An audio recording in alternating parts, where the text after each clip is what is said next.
동물은 오랜 시간 동안 인간과 함께 인간 곁에서 살아왔습니다. 같은 지구에서 살아가는 생명체로서 이건 어쩔 수 없는 일이겠죠. 현존하는 가장 오래된 그림은 알타미라 동굴 벽화로 알려져 있는데요. 이 그림의 소재도 바로 동물이었습니다. 구석기 시대 그려진 것으로 알려진 다른 비슷한 동굴 벽화들에도 항상 동물들이 중심에 있었습니다. 인간은 일찍부터 동물을 단지 식량이 아니라 다른 목적으로 자신들의 곁에 두어 왔습니다. 고대 이집트에서는 고양이와 황소, 매 등 다양한 동물들이 신으로 대접받기도 했었고, 또 힌두교에서는 소를 신성하게 여긴다는 거 익히 잘 알려져 있는 사실이죠. 그리고 이미 고대 세계에서부터 동물은 집 안에서 길러지기도 했습니다. 일부는 불법적인 침입자들을 막기 위해서였고, 또 일부는 어떤 정서적인 만족감을 얻기 위해서였죠. 오늘날에도 이런 식으로 동물을 가까이 두려고 하는 일은 매우 흔합니다. 우리나라의 경우 지난 2020년에 농림축산식품부에서 이루어진 한 조사에 따르면 전국의 638만 가구에서 860만 마리의 동물을 키우고 있다고 하죠. 그런데 또 한편으로는 그런 동물들에 대한 학대도 빈번하게 발생합니다. 이런 일들은 꼭 동물을 곁에 두고 기르는 사람이 아니라도 저절로 눈살이 찌푸려지는 그런 뉴스죠. 하지만 그런 일들을 저지른 사람들에 대한 처벌 수위는 매우 낮은 편입니다. 최근까지도 대부분의 나라에서 동물은 단지 그 주인의 소유물로 여겨졌고, 그래서 이 동물에게 피해를 입혔을 경우 주인에게 끼친 손해를 기준으로 배상을 하는 게 일반적이었으니까요. 이런 상황에서 오늘 소개할 책은 동물의 지위에 관한 좀 더 근본적인 시각의 전환을 요구하고 있습니다. 오늘 소개할 이 책은 앨러스데어 코크런이 쓴 동물의 정치적 권리 선언이라는 책인데요. 이 제목부터가 뭔가 좀 질문이 많이 나오는 그런 책입니다. 오늘은 이 책의 내용을 좀 여러분과 함께 나누려고 합니다. 이 책의 저자인 코크런은 인류의 정치, 사상과 관행이 지나치게 인간 중심적이라고 지적을 합니다. 인간만이 내재적인 가치를 지니고 있다고 가정한다는 거죠. 이 내재적 가치란 이 사람이 아무 일도 하지 않더라도 그 자체로 가치가 있는 존재로 여겨진다는 말입니다. 그럼 왜 인간만이 그런 특별한 고려의 대상이 되어야 하는가라는 질문으로 이 책은 시작하죠. 고대 그리스 이래로 사람들은 이성을 기반으로 한 합리적 사고를 할 수 있는 능력 또는 도덕적이고 윤리적인 속성들을 인간이 가지고 있기 때문에 인간은 특별하다, 이런 생각이 이어져 왔습니다. 아리스토텔레스는 인간만이 유일한 정치적 동물이다라고 선언했는데요. 인간에게는 이성, 의사소통 능력, 사회성과 같은 고유한 특성이 있기 때문이라고 그 이유를 설명하죠. 중세 유럽은 기독교 사회였는데요.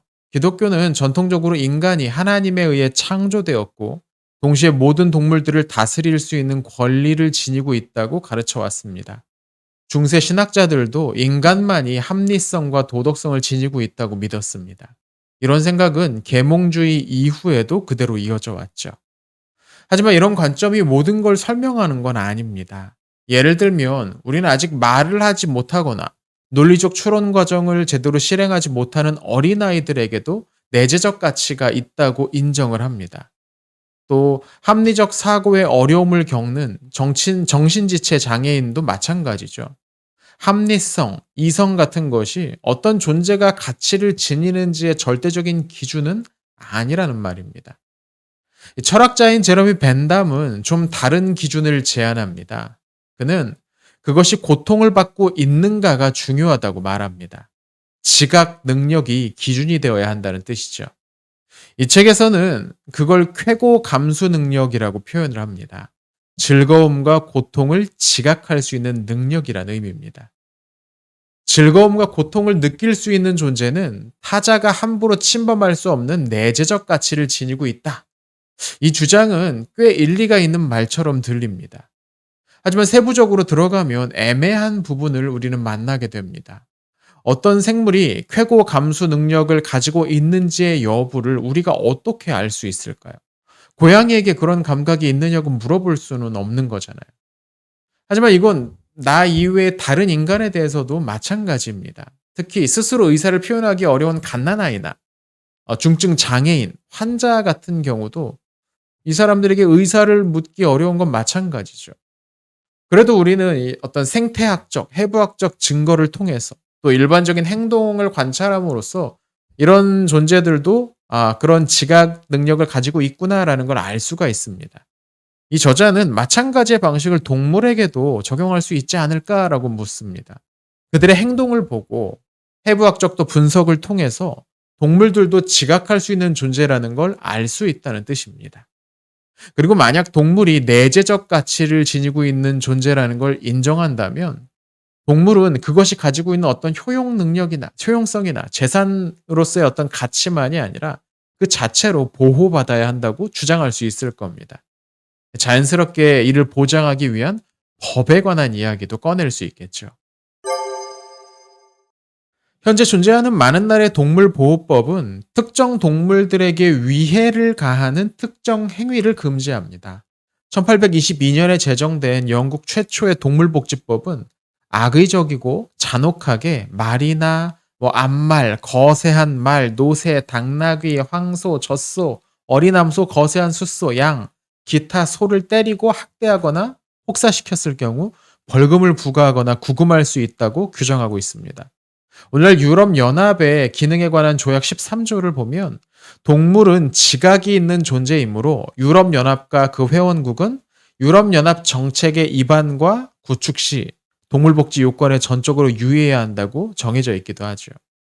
그러나 이런 법률들에는 한계도 있습니다. 예를 들면 농업이나 축산업에서 관례적으로 이루어지고 있는 특정한 행위들에 대해서는 대체적으로 법률적 예외, 면책이 적용됩니다. 대개 동물복지법은 동물이 독축되기 전에 무의식 상태에서 인도적으로 죽일 것을 요구합니다. 근데 이런 조치는 어류에는 적용되지가 않아요.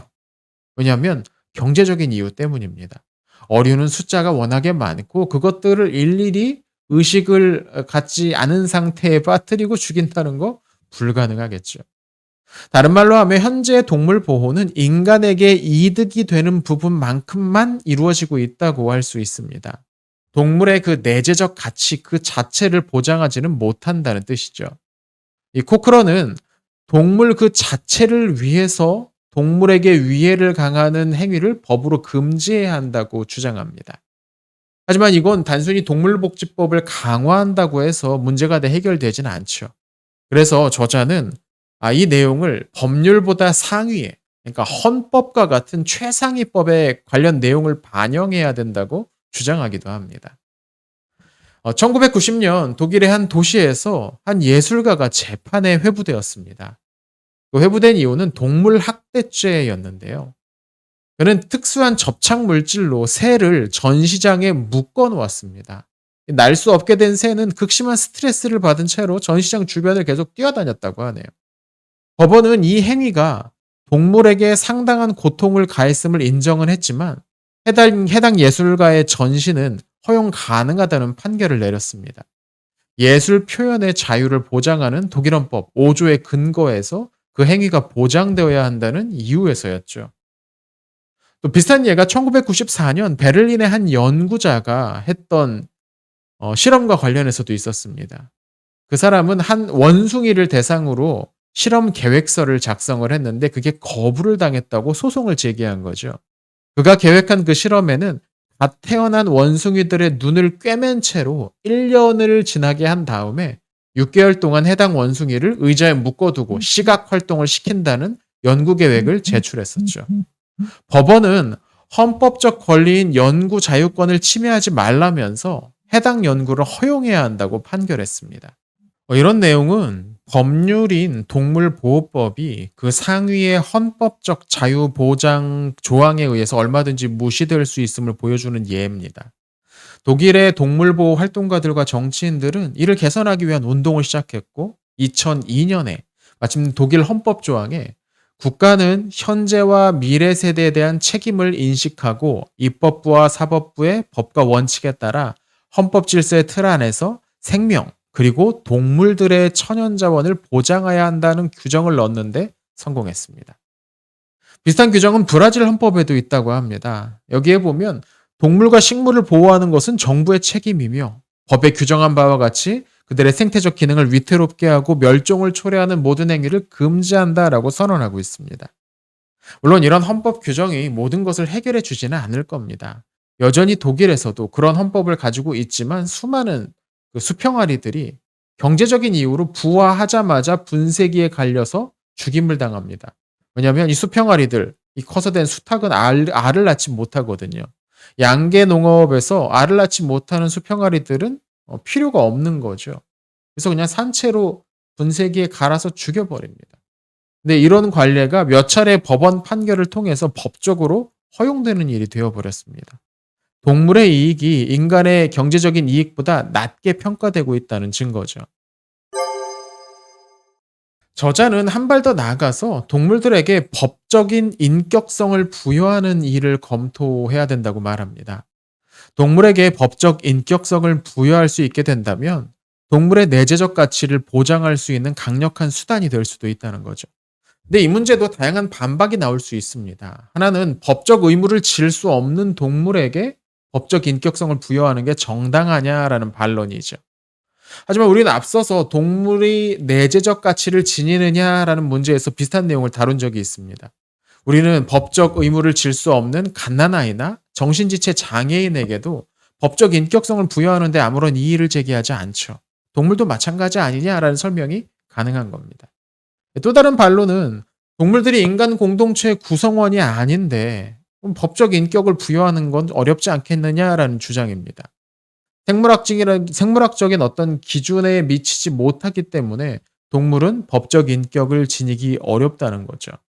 이 기준에 따르면 갓난아이나 중증 장애인은 법적 인격성을 부여받기에 충분한 자격이 있습니다. 인간이니까요. 하지만 동물은 다르죠. 이에 대해서 저자인 코크런은 그런 생물학적 기준을 제시하는 것을 마치 성별이나 인종에 근거해서 특정 개인에게 더 높은 지위를 부여하는 것 같은 차별이라고 주장합니다. 여기서 종차별주의라는 용어까지 등장을 하는데요. 쉽게 말하면 인간종 이외의 다른 종들에 대한 차별이라는 겁니다. 또 저자는 다양한 기준이 존재하고 있지 않느냐고 말합니다. 예를 들면 인간은 호모 사피엔스라는 종에만 속해 있는 게 아니라 좀 더 크게 보면 살아있는 유기체라는 범주에도 속해 있죠. 그렇다면 왜 우리가 법적으로 보호해야 되는 범위를 반드시 인간으로만 한정 짓느냐라는 생각인 겁니다. 기준이라는 게 임의적이어서 정하기 나름 아니냐 이런 의미로도 읽힙니다. 코크런은 법적 인격성을 부여하는 기준을 종이 아니라 사회적 성원권 차원에서 검토할 필요가 있다고 말합니다. 사회적 성원권이란 어떤 한 사회에서 같이 살아가는 존재에게 부여되는 권리죠. 많은 동물들은 우리가 살아가는 사회의 구성원입니다. 인간 공동체 안에서 함께 거주하기도 하고 그 공동체에 참여해 기여를 하기도 하죠. 인간과 동물이 그렇게 같은 공간 안에서 서로 깊이 얽힌 채 생활한다면 그 둘을 떼어놓지 말고 한 사회의 구성원으로 인정하면서 그에 합당한 법적 보호를 부여하자는 겁니다. 사실 우리는 동물을 그렇게 우리 사회의 구성원으로 여길 때가 이미 있습니다. 이 책에는 경찰견과 군견에 관한 이야기가 소개되는데요. 해외에 파병된 부대와 함께 복무했다가 각종 그 상처를 입은 군견이 있다고 생각해 보죠. 미국에서는 이런 군견들이 복무가 끝난 후에 입양 가정으로 보내는 이동 비용과 치료비를 국가 예산으로 지원하는 법안이 만들어졌습니다. 지금은 법이 바뀌었지만 한때 군견들도 훈장을 받을 수도 있었죠. 이런 법들을 보면 이 개들이 단순히 어떤 부대의 장비나 물건이 아니라 부대의 일원으로서 장병으로서 인정하고 있는 것 같습니다. 그리고 대중들도 이런 변화를 지지했죠. 우리나라에서도 비슷한 사연이 방송 프로그램으로 만들어져서 많은 공감을 사기도 했었습니다. 동물들을 우리 사회의 구성원으로 인정하면 우리는 동물에 대한 다양한 학대나 공격을 방지할 수 있을 뿐 아니라 적극적으로 그 동물의 이익을 위한 조치들을 하는 기반이 될 수 있을 겁니다. 이건 동물에게 정치적인 권리를 인정해야 한다는 주장으로도 이어집니다. 물론 누군가에게 정치적 권리를 인정하는 문제는 쉽지가 않습니다. 난민이라든지 외국인 노동자 같은 이런 사람들, 이런 사람들에게 내국인과 같은 정치적 권리를 모두 보장하고 있지 않는 상황에서 동물들에게 뭔가를 인정해야 한다? 뭐 이런 주장이 조금 지나치게 느껴지기도 하죠. 근데 그런 점을 의식했기 때문인지 이 저자 역시 동물에게 정치적 권리를 인정해야 된다라고 주장을 하지만 그렇다고 해서 동물들에게 사람들이 갖는 것과 같은 모든 권한을 인정해 주자는 건 아니다라고 말합니다. 예를 들면 어떤 질병이 유행할 때 한정된 의료 예산으로 사람과 쥐에게 예방 접종을 해야 한다면 우리는 어느 쪽을 선택해야 될까요? 당연히 사람 쪽일 겁니다. 저자 역시 이 부분을 인정하는 부분이죠. 근데 다만 여기에서 저자는 왜 그러면 쥐는 그런 의학적 지원에서 소외되어야 하는지를 적절하게 설명하지는 못하고 있습니다. 다만 동물의 정치적 권리를 인정받는다고 해서 모든 혜택을 제공받아야 한다는 의미는 아니다라고 나름 정리를 하긴 하는데 제가 보기엔 조금 얼버무리는 느낌입니다. 다시 책 요약으로 돌아오면 이 마지막 6장에서는 저자는 동물들에게 정치적 권리를 부여하기 위한 실제적인 기구들을 설치해야 된다 이런 논의들을 덧붙입니다. 유럽의 일부 나라들에서는 동물권을 적극적으로 보호하기 위해서 옹호하기 위한 정당도 있습니다. 정당 이름이 동물당이에요. 이들은 유럽 의회나 각 국가 지방 의회에서 의석을 얻기도 했다고 하네요. 신기한 부분이죠. 근데 이런 사람들이 필요한 이유는 단지 법을 만들어 냈다고 해서 그 권리가 모두 보장되는 게 아니기 때문입니다. 우리나라 경우만 하더라도 예를 들어 장애인 권익을 위한 법률이 있다고 해도 동네 주민들이 나서 가지고 집값 떨어진다고 뭐 길바닥에 나와서 진상 부리면 그 장애인 관련 정책이나 기관 설립 같은 게 무산되기 일쑤죠. 때문에 이 동물들의 피해를 적극적으로 구제하는 사람들, 그들에게 필요한 권리를 적극적으로 보장하기 위해서 나서서 항의하고 보장을 촉구할 수 있는 그런 사람들, 그런 기구들, 기관들이 필요하다라고 저자는 이야기합니다. 그게 뭐 정당이나 정치인일 수도 있고 의원들일 수도 있고 책에 그런 얘기는 나와요. 동물권 보장을 위한 전문위원을 국회에 보내야 된다. 뭐 이런 얘기도 있고요. 또는 뭐 정부 기구로서 그런 것들을 보장할 수도 있겠죠. 여기까지 이야기를 하면 꽤 이게 멀리 나가 있구나라는 생각이 들기도 하죠. 여러분은 이 책의 주장에 대해서 어떻게 생각하시나요? 저는 우선 이 책이 가지고 있는 이 논리적 전개, 철학적 고민 등이 먼저 눈에 들어옵니다. 저를 포함해서 많은 사람들이 '아 동물? 아 보호해야지.' 하는 수준이 아닐까 싶어요. 근데 왜 그래야 하는지를 어떤 보편적인 논리와 근거를 들어서 차근차근 입증하는 일은 잘 하지 않죠. 근데 이 책은 바로 그 작업을 하고 있습니다. 이 논리적 흐름을 따라가 보면서 정리해 보고 그게 타당한지 검토해 보면서 읽어 보는 것도 이 책을 읽어 보는 한 방식일 것 같습니다. 또 이 책에서 저자가 가장 자주 지적하면서 문제를 삼는 건 분류의 문제입니다. 우리가 그 내재적 가치를 인정해야 되는 존재의 범위를 어떻게 정하느냐에 따라서 이 문제에 대한 대응의 방식도 달라지겠죠. 생각해 보면 이건 아리스토텔레스가 그 철학을 시작할 때 시도했던 카테고리 분류와도 이어지는 것 같습니다. 철학적으로 가장 기초가 되는 게 이 분류거든요. 근데 사실 이 기준이라는 것, 이걸 정하는 일이 늘 분명할 수는 없습니다. 어느 정도는 임의적인 부분이 있을 수밖에 없거든요.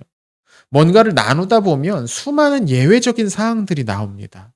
예를 들면 제 책장에 그 책들을 정리하고 분류하려고 해도 어떤 책은 여기도 들어갈 수 있을 것 같고 저기도 들어갈 수 있을 것 같습니다. 그런 일들이 뭐 굉장히 자주 일어나거든요.